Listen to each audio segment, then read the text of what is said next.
Здравейте, казвам се Албена Миленкова. От много години имах проблеми с зъбите, като последните 10 години проблемите се влошиха. Заминах да живея в чужбина и поради високото ниво на стрес, смяната на обичайната среда, липсата на семейство и приятели, се получи така, че наистина загубих няколко от зъбите си и не се чувствах изобщо добре. Последната около година носех подвижна протеза, която трябваше да почиствам всеки ден, но беше изключително неудобна, защото се разместваше докато говоря и наистина беше доста неестетична. Почти през цялата година съм търсила информация за надежна и наистина добра зъбна клиника и прочетох доста за клиника Norident. Запознах се с част от отзивите на други хора, прочетох информация за Basal-Fix, имплантите, с които работи доктор Нури, и реших да се доверя на тези специалисти.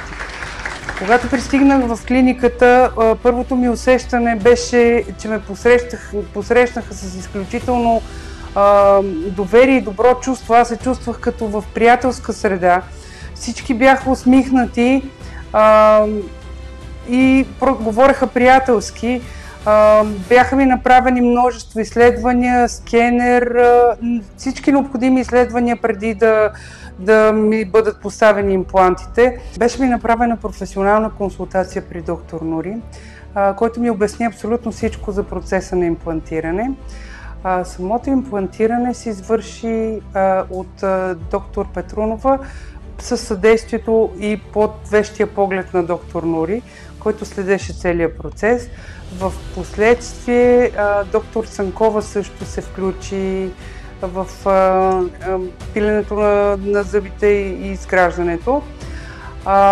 Това, което беше много страшно за мен, така да се каже, страхува се да не ме боли. Болка няма.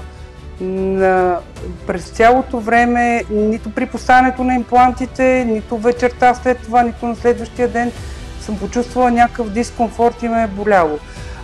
Получих вече готовата конструкция зъбна на третия ден, което означава, че аз реално съм била ден и половина без зъби. Цялото това нещо беше съпроводено с едно спокойствие. Беше ми даден телефон на клиниката, където можех да звъна при всеко едно мое безпокойство и мои въпроси. Искам да благодаря от сърце на целия екип на клиника Norident, специално на доктор Нури, на доктор Петрунова и доктор Цанкова и на всички медицински сестри, които помагаха в процеса. Много съм благодарна и съм много щастлива, че мога да се усмихвам отново.